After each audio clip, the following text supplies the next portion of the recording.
గుజరాత్లోని వడ్నగర్లో ఒక సామాన్య కుటుంబంలో 1950 సెప్టెంబర్ 17న జన్మించారు మోదీ.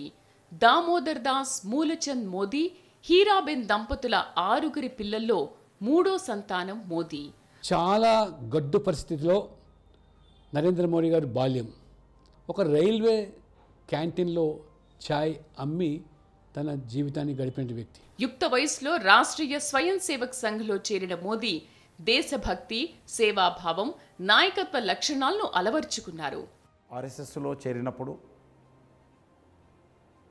దేశం గురించి, మన దేశానికి సంబంధించినటువంటి సంస్కృతి గురించి, మన దేశ జీవన విధానం గురించి, దేశంలో ఉన్నటువంటి సమస్యల గురించి, మన దేశం యొక్క ప్రస్తుత అవసరాల గురించి ఆర్ఎస్ఎస్లో అనేక విషయాలు. ఆయన చిన్నతనంలోనే బాల్య స్వయం సేవక్గా రాష్ట్రీయ స్వయం సేవక్ భావాలకు వారు ఆకర్షితులై వారు తన జీవితం అంతా కూడా దేశానికి అంకితం చేయాలనే ఒక ఆలోచనతో స్వయం సేవకుడిగా రాణించి ఇక భారతీయ జనతా పార్టీలో చేరి అంచెలంచెలుగా ఎదిగారు.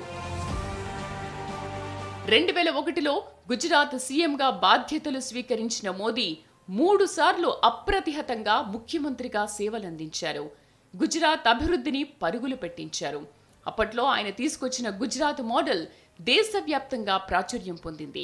ఇదే ఆయన ప్రధాని పదవి చేపట్టేందుకు బాటలు వేసిందిగా చెప్పుకోవచ్చు. గుజరాత్ ముఖ్యమంత్రిగా అనేక రకాలైన మన అభివృద్ధి కార్యక్రమాలు చేపట్టి దేశంలో వివిధ రాష్ట్రాల్లోకి గుజరాత్ ఒక అగ్రగామిగా ఉండేటట్టుగా రాష్ట్రాన్ని ముందుకు తీసుకెళ్ళాడు.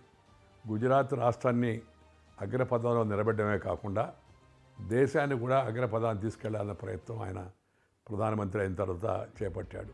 ఆయన గుజరాత్ ముఖ్యమంత్రి అయిన తర్వాతనే వివిధ రాష్ట్రాల మధ్యలో ఒక పోటీ, డెవలప్మెంటల్ ఒక ఆరోగ్యకరమైనటువంటి అభివృద్ధి అంశంలో పోటీతత్వం వచ్చింది.